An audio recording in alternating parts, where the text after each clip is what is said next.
What is up, YouTube? Third Impact here, coming at you with the 20th episode of Kill La Kill, entitled Far From the Madding Crowd, the 5th last episode, and obviously we're getting right into the climax of the series now. There's a lot to talk about.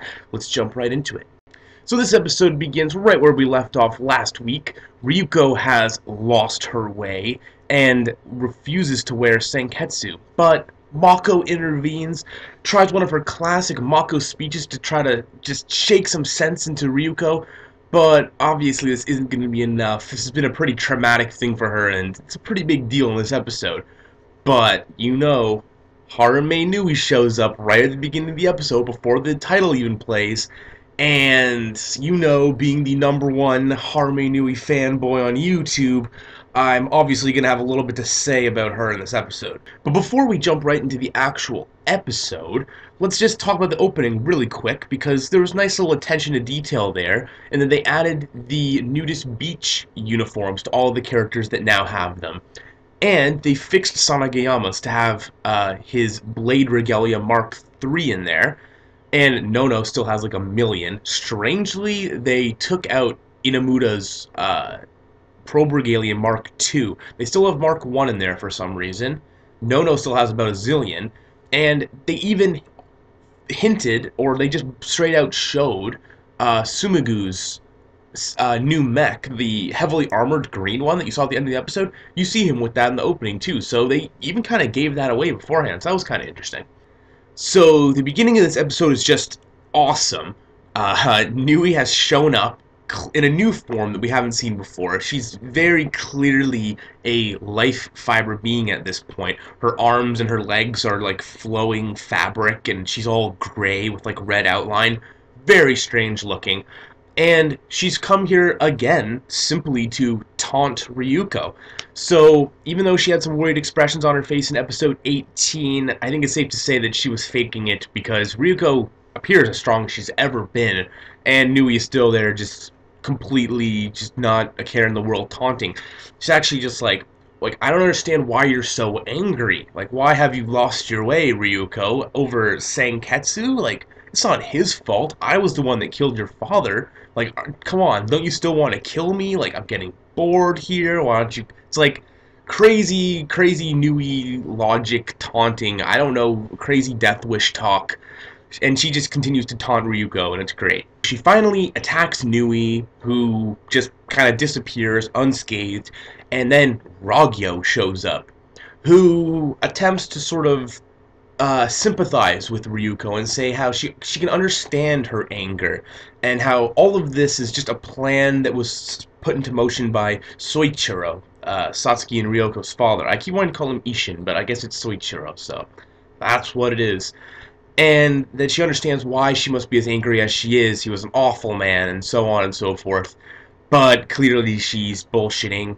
Ryuko's freaking out and going crazy, trying to attack her and stuff, and there's some really cool sequences with her all just like disappearing and splitting apart into fabric and reforming and stuff. Her head popping off and going like super long distances and getting in Gamaguri and the Jakazure and Sanagayama's face and all that. That was great.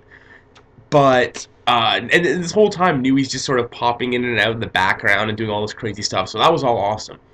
And at the end of all that, Ryuko's pretty much just like, well then, come to Hanoji Academy, and if you're still having problems, we'll settle this mother-daughter feud once and for all. So, see you there. So, episode starts off with a bang, have some action, have some setup between Ryuko, Nui, and Ryuko, and some motivation there. And now she's off heading over to Hanoji Academy to settle all this once and for all. Ryuko is not in a good place right now. She is being extremely hard on herself. And Mikisugi's trying to talk her out of it, trying to calm her down. And there was this one clip we saw in the preview for next week's episode, especially in the extended preview, of this slash coming down and then like severing something in half. We see what that is in this episode, and it's kind of not as big of a deal or significant as I thought it was from that preview. She cuts the Dotonburi Robo, or the DTR, in half, which is like kind of mean, and Mikisugi just falls out of the DTR onto the ground like a plank and just like sits there for a bit. And Sumagu shows up, everybody shows up, and they're all trying to talk her out of it, but she's just, like I said, not in a good place, being very hard on herself, saying how it wasn't never Senketsu. I thought it was Senketsu who was created to kill his own kind and all this, and scissor blades, but I'm the one that was created to kill life fibers, and she's just not having any of it. Sad song from the soundtrack starts playing, the really cheesy English sad song, and she rides off into the sunset on a ridiculous motorcycle. Just, I don't know. It looks like she just bought it from a motorcycle store or something, but it is not a regular motorcycle. It's huge and purple, and it's just weird. She rides off into the sunset with that. It's like, later everyone, going off on my own, my bed sheet. Next we have Nudist Beach, sort of assessing the situation, realizing that they don't have Ryuko to fight with anymore or to use as an asset, but also that it would be really cool if she could take out Nui and Ryuko for them. But Gamagori is quick to point out, give me a break, this is Ryuko Kiryuin we're talking about. She's obviously not going to be able to do that. And Senketsu's sad. He's saying he needs to go to Honoji Academy and be with her and to save her. But nobody can hear him, so that's too bad. But then Mako's like, oh, do you want to go save Ryuko, Senketsu? And everybody's like, oh, you can understand Senketsu now? She's like, no, but it's kind of like they can speak to each other on like a psychic level or understand each other. And Mako's also wearing her school uniform again, which is kind of strange and not addressed, but whatever. So Inamuda has hacked the surveillance systems, and they have a shot now of Satsuki being held in that bird cage. So they know that she's there, they know that she's alive, but they're like, oh god, like this is awful. And Gamagori covers the screen, and Sanagamo's like, I can't see without my eyes, monitors, and they explain the situation. It's like, oh shit. But they turn on the sound, and they hear her sharpening her toe, which is very strange. We see her toenail is like made of the same thing as Bakuzan at the end of the last episode, but I mean, this thing has gained mass from the last episode in this sharpening. Like, it's much longer. So I don't, but whatever, it's badass. And she has one on both of her toes, so she has these two sweet claws, and she like looks up and looks at the monitor, and her eyes are like shining, and then like all of the Elite Four's eyes go like shining, and they kind of have like, they also, just like how Mako and Senketsu are kind of like on the same wavelength, it's shown that like Satsuki and the Elite Four are all on the same wavelength, and they're like, alright, we're going to Honoji Academy, we're gonna break her out. So that's awesome. And then Mikisugi's like, okay, we're gonna go break her out, time to break out my next trump card, or who knows how many trump cards are left.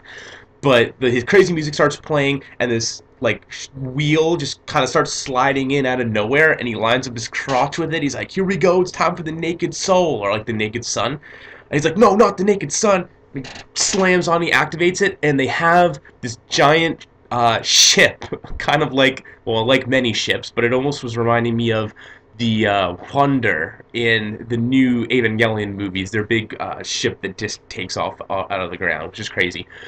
But it's actually a, I saw pictures of it online, and it's in the same shape, and it also kind of looks like the Daigunzan or Daiguren from, I don't remember which one exactly it's called, from Gurren Lagann, but it's a seam ripper, I think it's the shape of it. It was compared to in like some pictures I saw, and that's really cool. So if you look at it compared to this, sorry, it's like this seam ripper, I believe it's called.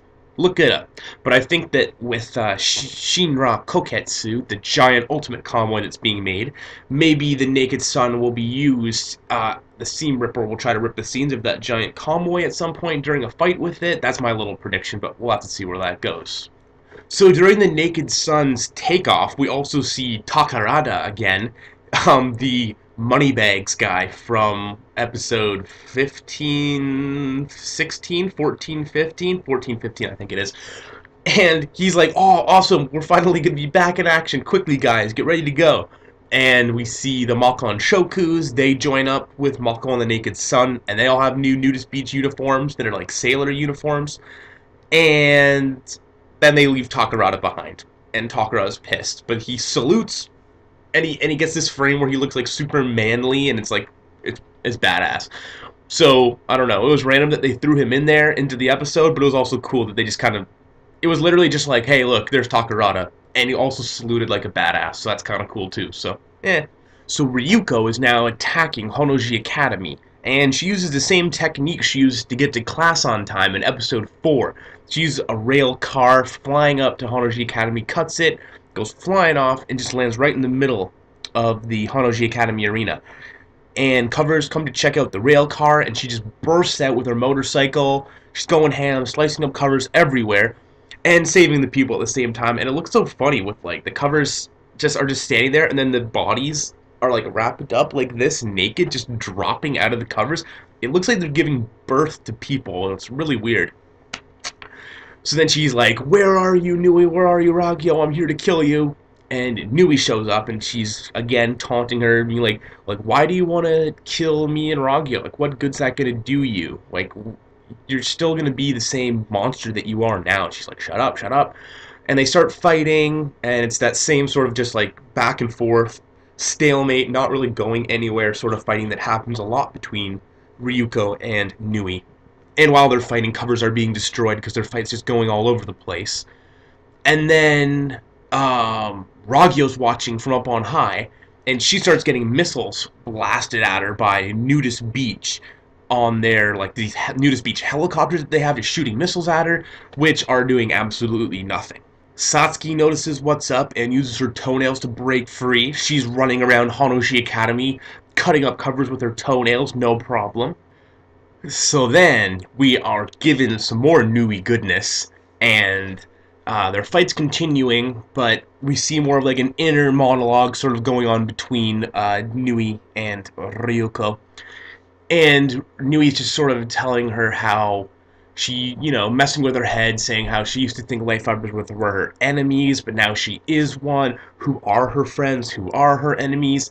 And that she's there to tell her she's always going to be there for her, that she shouldn't despair like she is right now, and that she always has Nui will understand her because they're one and the same. And Ryuko goes to stab her, and I was worried here for a moment. It's really like Nui screams and she stabs her like right through the chest, but then she's like, "Oh no, just kidding," and Ryuko's like, "What the fuck?" And she jumps back, and then Nui takes her heart out and is like, "See, look at my heart, it's just like yours, Ryuko." And turns out she is also a sister of Satsuki and Ryuko. She was born of Soichiro and Ragyo's egg and sperm, I believe, but they were placed inside of a life fiber womb. It wasn't really made too clear. That's the difficult thing. She says, "We're one and the same. The only difference is I was born from a life fiber womb." So I think it's still safe to say that Soichiro and Ragyo's essence was used within a life fiber womb. This is also difficult because I always pegged Nui for being older. I think it's safe to say that Satsuki would have been the first child, just straight birth, year-old, life fiber experiment. Didn't work. Ryuko was the second child at 17. Well, 17 now, year younger than Satsuki. Straight out of the womb, life fiber experiment. And Nui was the third child, or the third experiment, where it was, this won't even work straight out of the womb. The womb has to be life fibers itself. So that's how I see Nui being created. But then, this is also difficult for me because I thought that she was the one that created Junketsu. But if Junketsu was shown to Satsuki when she was 5 years old, Nui I don't think would have been old enough to create it by then, or I don't understand how that works. That's still very confusing for me. Also, she got stabbed and was perfectly fine, regenerated, whatever. So why does she wear the eye patch? Why doesn't that regenerate, or does it? I have a feeling that it did regenerate. The eye patch was just there to mislead the other characters in the show and also mislead the viewer into thinking that maybe she's human, she couldn't recover from that wound, because that's what makes the most sense to me. So anyways, moving past the Nui speculation, during the fight she places marionette thread within her, and Ragyo controls her, and near the end there, or somebody controls her, and she's being given Junketsu. This is also confusing to me because Ragyo says this is a loving gift from the Grand Couturier. So this giving Junketsu to Ryuko is Nui's idea, which is also weird because Ragyo just acquired Junketsu from Satsuki like 2 episodes ago, has never really used it except for a little bit at the end of the episode, and now Nui's already like, okay, enough of that, we're giving this to Ryuko now. So that's strange to me too. Like, is it her plan? Why does she have why does she get to make the executive decisions, and why does she get to decide where Junketsu goes? But she has Shinra Koketsu in the works that she's making and is going to be giving to Satsuki to wear. On top of the fact that Ragyo, she came into contact with life fibers at some point and had them infused with her body.